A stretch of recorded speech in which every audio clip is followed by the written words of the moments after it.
Entonces el examen va a ser así de, ¿sabes la respuesta?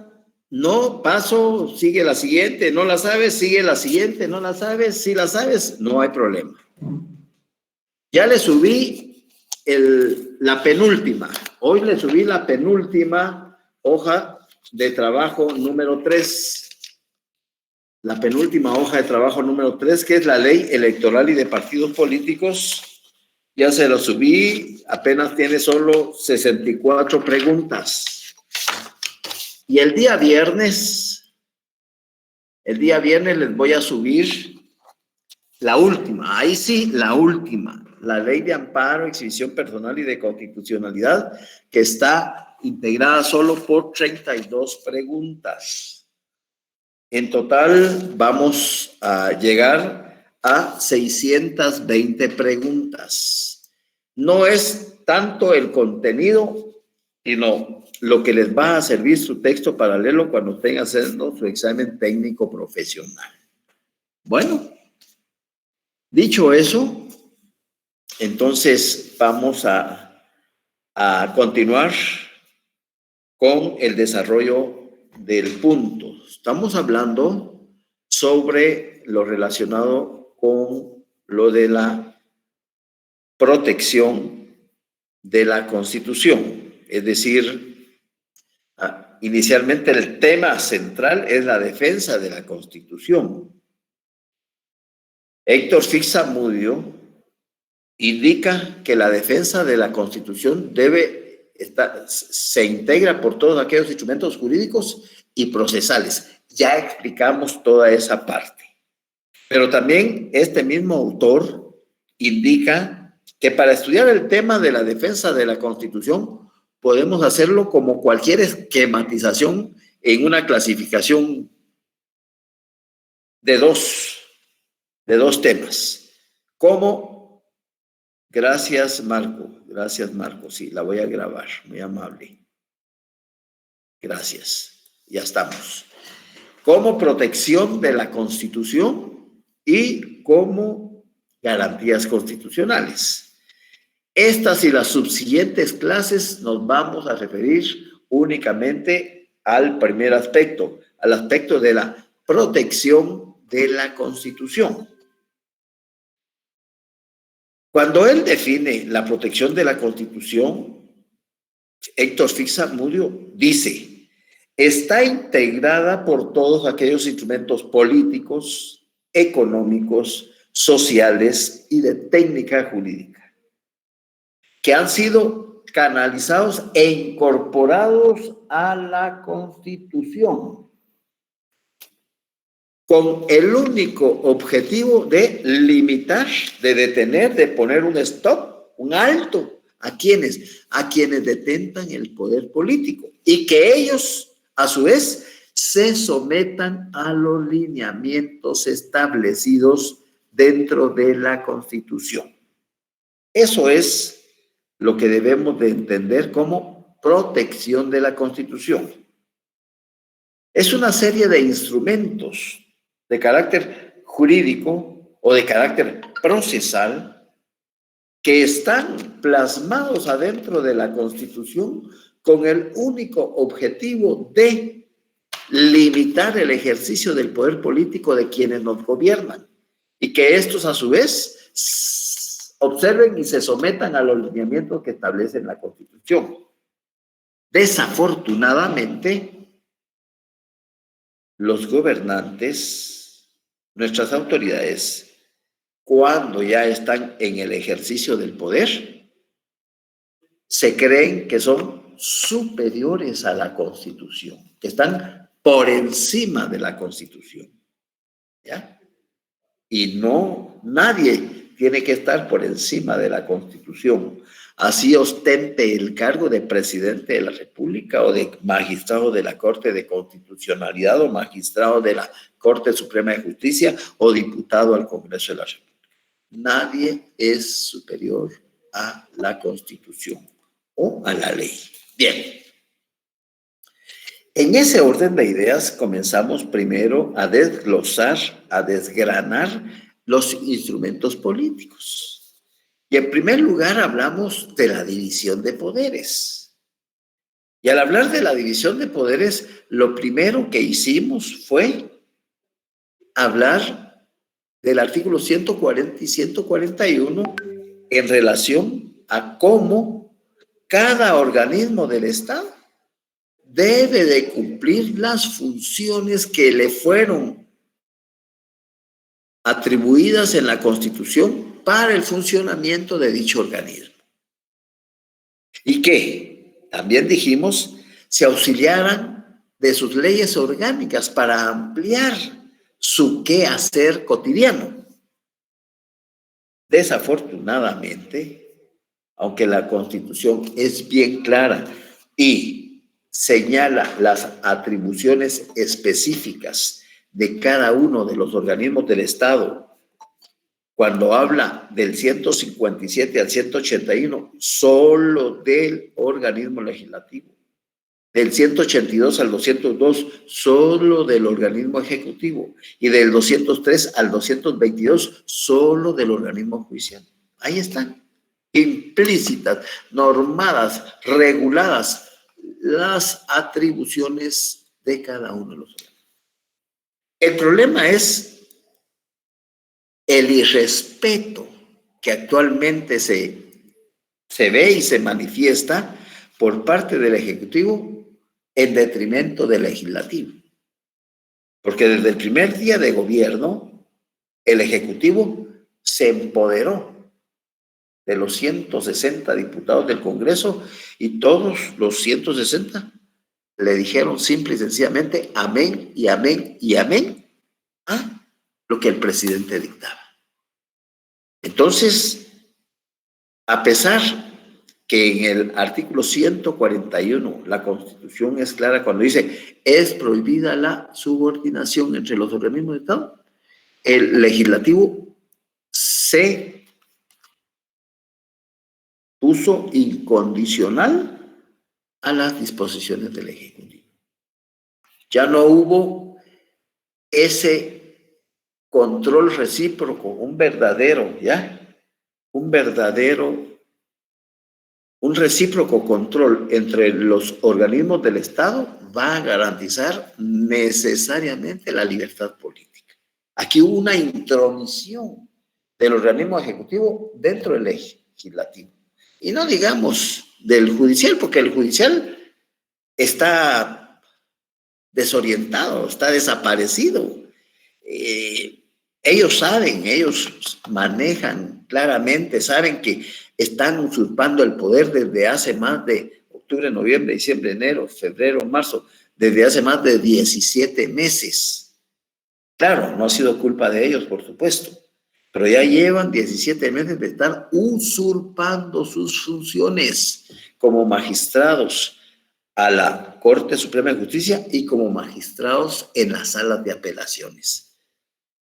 Pero ustedes me pueden decir, sí, Lick, usted tiene razón, pero ellos no pueden dejar el cargo porque hay una responsabilidad, por supuesto. La misma ley indica que mientras no se nombre al sustituto, el otro tiene que seguir en el ejercicio del cargo. Pero ¿no les parece a usted que 17 meses y esto va alargándose? ¿Hasta dónde vamos a llegar? ¿Hasta dónde vamos realmente a permitir que el Congreso elija a los magistrados a las salas de apelaciones y elija a los magistrados a la Suprema Corte? Al paso que van, escuché a uno de los diputados, creo que fue al señor Arzú, que si solo estaban dejando el día miércoles para analizar la elección de los diputados, se iba a ir todo el año 2021. Entonces, ¿cómo estamos frente a los ojos del mundo? Como un país de salvajes en donde hay un irrespeto total a la Constitución. Un irrespeto total a la Constitución. Y es lamentable.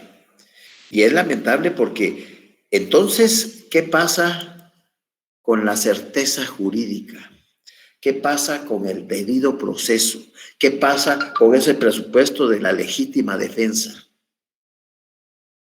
Es así, sálvese quien pueda. Y hay un agravante más. Recuérdese que la mayoría de nuestros jueces, la mayoría son carceleros.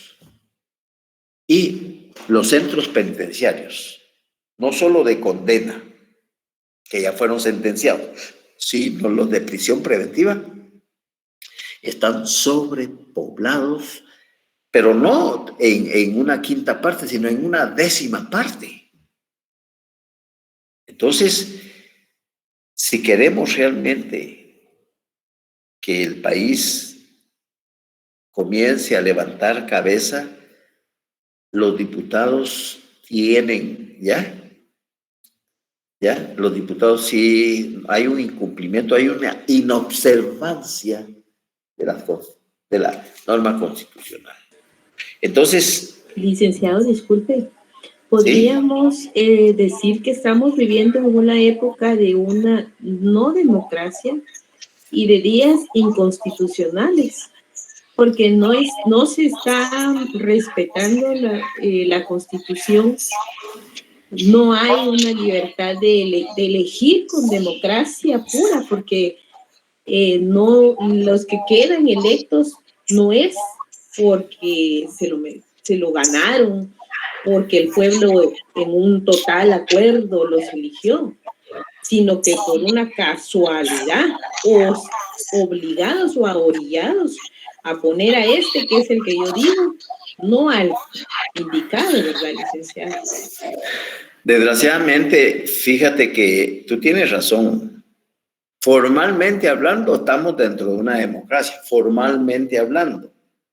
Pero aquí más como que estuviéramos como en una dictadura, porque se hace la voluntad del omnipotente, ¿ya? Fíjate que el año pasado el gasto innecesario que hubo de esa oficinita que se le denominó centro de gobierno, si eso no está normado ni siquiera en la Constitución y mucho menos en la ley orgánica, pero se le ocurrió al mandamás que había que crearla para tener cerca a su príncipe, ¿ya? Y ganando 150,000, al extremo que se arrogó la mayoría de las funciones administrativas del vicepresidente de la República. Entonces, el vicepresidente de la República era simple y sencillamente una figura decorativa y sigue siendo una figura decorativa en donde no tiene ni voz ni voto, precisamente por ese desgobierno que se inicia ahí. Y si encuentras otra explicación, ¿cómo es posible que el partido político que impulsó al presidente, que es, creo que vamos, apenas tenía 14 o 15 diputados al Congreso de la República y resulta que ahora tienen mayoría? ¿Qué pudo haber pasado? Un milagro. Un milagro de esos que a cualquiera nos cambia la mentalidad, pero milagros de melones, no estamos hablando de puchiteros, no. ¿Qué se hicieron los 30,000 millones de quetzales que le fueron autorizados en un inicio? Y todas las donaciones que se han hecho. Y ahorita, espérense, yo les pido a todos ustedes que por favor mantengan siempre sus medidas higiénicas de distanciamiento, de lavado, de mascarilla, porque ahorita ya pronosticaron que la segunda y la tercera ola va a repuntar después de la Semana Santa. Y como el guatemalteco no sabe seguir instrucciones y le gusta estar en ese apuñuscamiento, como dice nuestro presidente, entonces lo más lógico es que colapsen, porque ya los hospitales ya están casi por colapsar. Y después que pase la Semana Santa, esto se va a poner peor. Así es de que ya países en Europa que ya están tomando unas medidas drásticas, unos cierres completos, ni entrada ni salida del país, ¿ya? En Europa. Entonces, y acá, que ni siquiera, ¿ya? Aquí nos soltaron y nos dejaron aquí. Entonces, lo que no hablan de un Estado fallido, no es Estado fallido, es del gobierno. No hay un norte, no hay un plan de trabajo. Aquí se vive al día a día lo que va saliendo. Si el volcán de Pacaya comienza en esta semana a tirar ceniza y todo, pues ahí van a focalizar y los medios de comunicación ahí van a sensacionalizar la noticia para distraernos un poco. Que si hay un incendio, o sea, pero planes de gobierno que vayan a solucionar problemas de las grandes mayorías. Siempre los problemas de siempre. Nosotros tenemos muchos problemas, pero el hambre, el empleo, la inseguridad, esos son problemas coyunturales que deberían de estar trabajando. La sobrepoblación en las cárceles, son problemas que debe de estar trabajando el gobierno con todas las actividades que tiene, pero no hacen nada. Licenciado, disculpe que le moleste. ¿Hay alguna manera en la que como civiles organizados podamos buscar el apoyo internacional o a quién dirigirse en un supuesto, ¿verdad?, de organizarse y tratar de que esta situación, la verdad es que es decepcionante. Totalmente. Es algo que a mí me preocupa, porque yo digo, ¿y a dónde vamos a ir a parar si Guatemala sigue como está? En tan poco tiempo lograron hacer con los fondos públicos una piñata y una marioneta. ¿Cómo pudieron distribuir de esa manera tan inconsciente la vida, la salud, la educación, licenciado? Recuérdate que este señor era el cuarto intento para alcanzar la presidencia y las deudas que venía arrastrando las tenía que cancelar y la única manera de hacerlo era llegar al poder, pedir esa autorización y bueno, mucha, ahí está lo que les debía, ya déjenme, ya no me estén fastidiando. Bueno, y no que esos fondos iban para las grandes mayorías, no, mentira. Entonces, aquí no hay voluntad política. Y tú hablabas de algo muy importante, organizarnos. El guatemalteco es desorganizado. Los únicos que están organizados es el CACIF.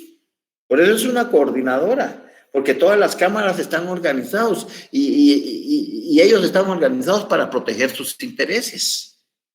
Así es sencillo. Nosotros, el pueblo, no hay liderazgo y no hay organización. De León Slotter, un ideólogo de la democracia cristiana, cuando Vinicio fue el primer presidente de la era de nuestra Constitución de 1986 a 1990, René de León Slotter. Él era un socialdemócrata y una persona, un abogado muy estudiado. Y él decía, vean, acá los únicos que pueden mantener el poder político son los que están organizados. Los que están organizados. ¿Y quiénes están organizados? Pues la gente económicamente dominante. La gente que tiene la plata, es decir, la propiedad sobre los medios de producción, sobre la tierra, sobre las fábricas, sobre los instrumentos. Ellos organizan partidos, 2, 3, 4, 5, y ponen ahí, y les ponen distintos nombres y todo, pero todos llevan la misma finalidad de cualquiera que quede, siempre va a dar en el blanco de proteger sus intereses. ¿Ya? Entonces, no hay, en pocas palabras, no hay conciencia de clase.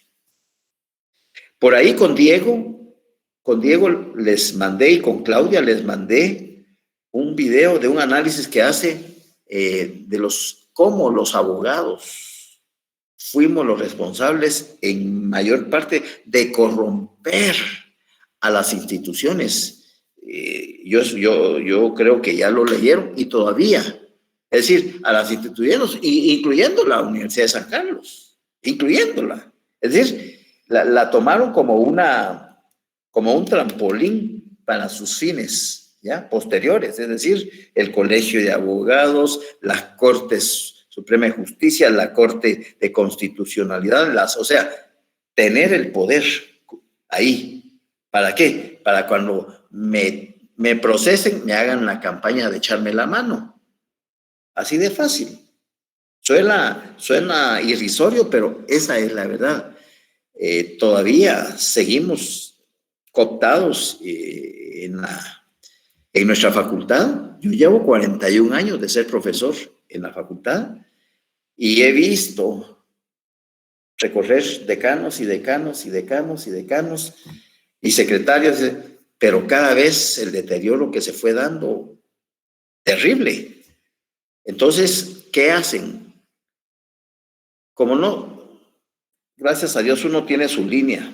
Mi línea es, yo soy profesor, me voy a dedicar a la docencia, pero lo voy a hacer bien. Lo voy a tratar de hacer lo mejor que pueda. El Moodle, créanme que desde el año pasado yo era rebelde y yo no quería. Ahora esa plataforma para mí me da risa. Yo mismo me puse el reto y con mi hijo Marvin le dije, mira, échame la mano. Y ahora pues ese miedo que todos tenemos, por eso es que la mayoría de profesores, no estoy señalando a nadie, pero la mayoría de profesores hacen sus exámenes en Classroom, porque se acomodaron. Yo no quería salir de Classroom, les digo la verdad, no quería salir de Classroom. Pero si tenemos nuestra propia plataforma universitaria, que es el Moodle, ¿por qué no la vamos a usar? Y ahora me doy cuenta de todas las bondades que tiene, de todas las bondades. Tampoco soy un expertise, o sea, no, pero sí sé lo necesario para trasladarles a ustedes. Y el próximo semestre, si Dios nos presta la vida, aparte yo sé que muchos ya no van a estar en mi sección porque trabajamos mucho con laboratorios, hojas de trabajo y comprobaciones, pero aparte de eso, les envío en procesal constitucional, inconstitucionalidades de leyes, amparos, etcétera, esquematizados. Y es para que ustedes lo tengan en su laptop y en cualquier momentito ustedes los consulten, porque la idea es eso. Ustedes miren, nosotros tenemos que leer cada día 10 minutos, 15 minutos, 20 minutos, 25 minutos, cada vez tenemos que, porque no podemos, hoy no me voy a dar el lujo, o voy a descansar esta semana. Tenemos que estar constantemente leyendo, porque es la única manera de ir avanzando en el proceso del conocimiento. Entonces acá hacemos ciencia. Ustedes quieren ser elocuentes, pues para ser elocuentes se necesita tener fundamento acá, en este disco duro. Este es más como de 1000 bytes y están aquí y salen para tener fundamento. Tienen que ser elocuentes ustedes, tienen que convencer, tienen que, al momento de hacer sus alegatos, al momento de exponer su punto de vista, al momento, manejar el lenguaje corporal, la modulación de la voz, tratar de dar a entender o darse a entender lo que se está explicando. Entonces, estamos mal en el concepto de nuestra gobernabilidad. El presidente perdió el rumbo. Los diputados fueron cooptados por el Ejecutivo y perdieron.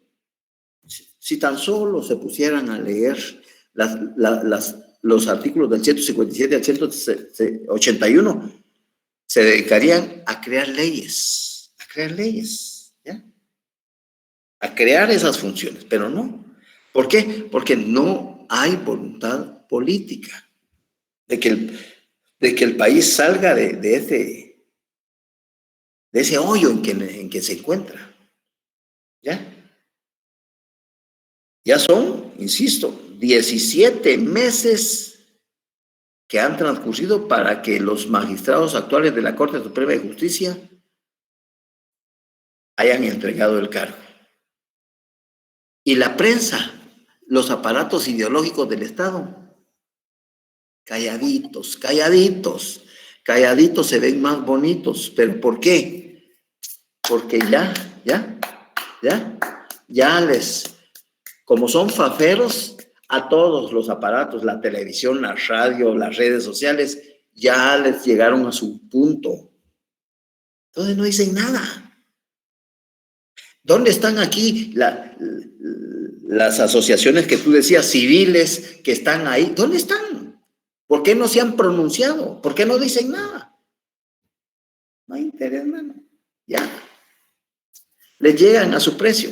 Ese es el problema.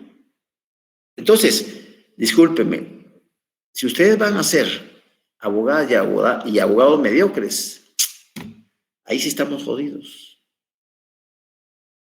Ustedes son la generación que tiene que darle renombre, ¿ya?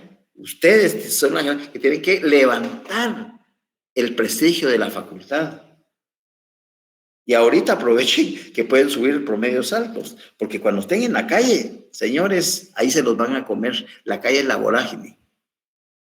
Y el gremio de abogados, como todos los gremios, son mucha envidia. No somos solidarios. Aquí si podemos fastidiar a un compañero, los fastidiamos. ¿Cómo es posible que nuestro rector esté tras las rejas? ¿Cómo es posible que un miembro del Consejo Superior esté tras las rejas? Eso no es casualidad. ¿Y cómo es posible que otros honorables profesores de la facultad estén huyendo?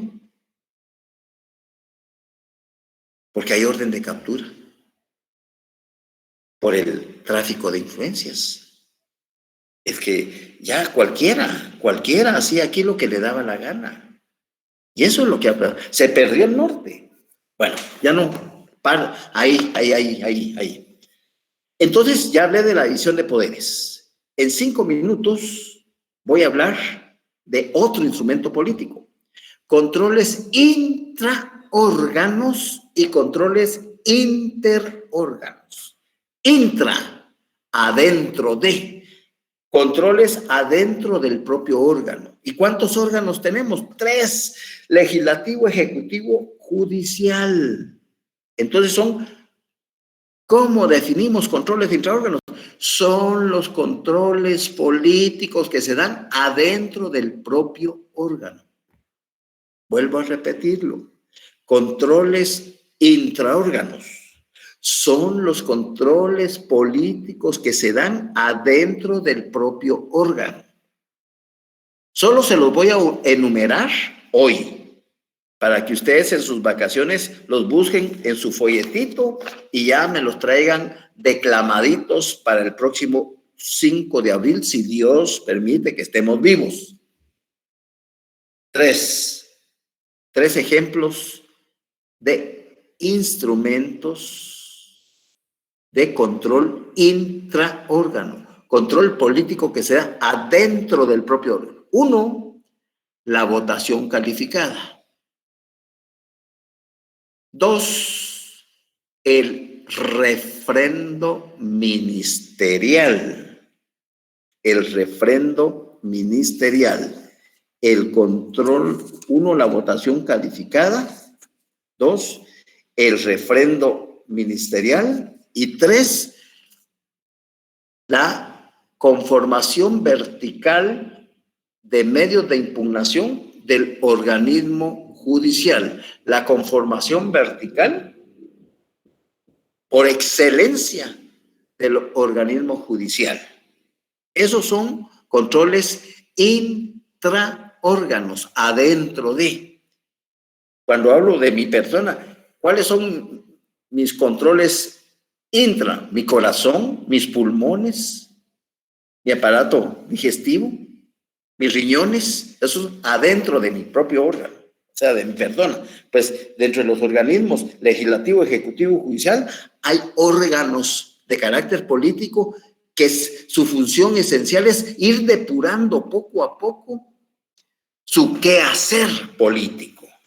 Ese es el control, el filtro, el instrumento político del control intraórganos. Y 2, control interórgano, interórgano, controles políticos entre los órganos del Estado. Controles políticos entre los órganos del Estado. Por ejemplo, el veto presidencial. Por ejemplo, la interpelación ministerial. Por ejemplo, los informes gubernativos, así como esa modificación que salió publicado el viernes, me parece, de las reformas a las reformas por parte del Ministerio del Ejecutivo, que lo hace de carácter oficial. Ese es un informe o un decreto gubernativo que todos los tenemos que acatar. Y probablemente se ordene, ¿qué? Si no toque de queda, pero por lo menos las playas hasta cierto horario, los ríos, los lagos, o sea, las aglomeraciones, etcétera. Entonces, Nick, ¿sí? perdón, Dime. ¿podría reiterar la segunda? Con mucho gusto, René. Ya me quedan 2 minutos porque a las 5 tengo examen de retrasada. Repito, control interórgano, control político entre los órganos del Estado, entre el legislativo, ejecutivo y judicial. ¿Cuáles son esos? Ejemplos. Está el veto presidencial. El 5 lo vamos a explicar, pero ya ustedes lo han leído. El veto presidencial. Está la interpelación ministerial. La interpelación ministerial. Y están los informes ministeriales. Los informes ministeriales. Antes de despedirme de ustedes por hoy, quiero desearles, se merecen unas buenas vacaciones. También vayan a solazarse con su familia, tomen las medidas precautorias, siempre el lavado es importante, su mascarilla, sus cervecitas, todo con medida. Mire, todo con medida es bueno. El error es la cochinada, ya cuando nos pasamos, eso sí, eso, ahí está. Entonces, todo con medida, cuiden, ¿ya? Interórganos. No, el antejuicio es un privilegio que tienen en Guatemala más de 3.500 autoridades. Más de 3.500 autoridades gozan del privilegio del antejuicio, que no pueden ser sometidos a un tribunal si previamente no hay motivos de causa, que un ente investigador nombrado para ello dictamine que sí hay motivo de causa para enrolarlo en un proceso penal. Pero eso es un privilegio. Cuando regresemos, vamos brevemente. Ahí tengo un laboratorio de la ley del antejuicio, pero ya no quise dártela, esa es la verdad. Ya no quise porque sé que hay más tiempo que vida, ¿ya? Y en procesal constitucional tal vez ahí la vamos a desarrollar. Quiero desearles buen descanso, quiero que no bajen la guardia, que mantengan su actitud. El último, óigase bien, el viernes, Dios mediante, será la última hoja de trabajo que le suba y apenas tiene solo 32 preguntas relacionadas con la ley de amparo, exhibición y de constitucionalidad. Los dejo acá porque a las 5 tengo examen de segunda retrasada. Gracias por tenerme paciencia, que descansen y ya saben, vuelvo a reiterarle, vuelvo a preguntarle. A Jocelyn le examino el viernes por videollamada a las 3 de la tarde. A Cintia Pamela a las 3:30 por videollamada. A Stephanie Rubí a las 4 por videollamada. Vuelvo a preguntar. ¿Está Denis Adonar? Es la última llamada que hago. Y Oscar Ernesto Lima Cruz.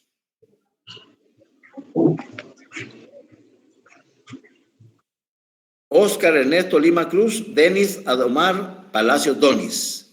¿No están? Bueno, más no puedo hacer. Así que, buenas tardes. Licenciado. Cuídese. Igualmente, un abrazo.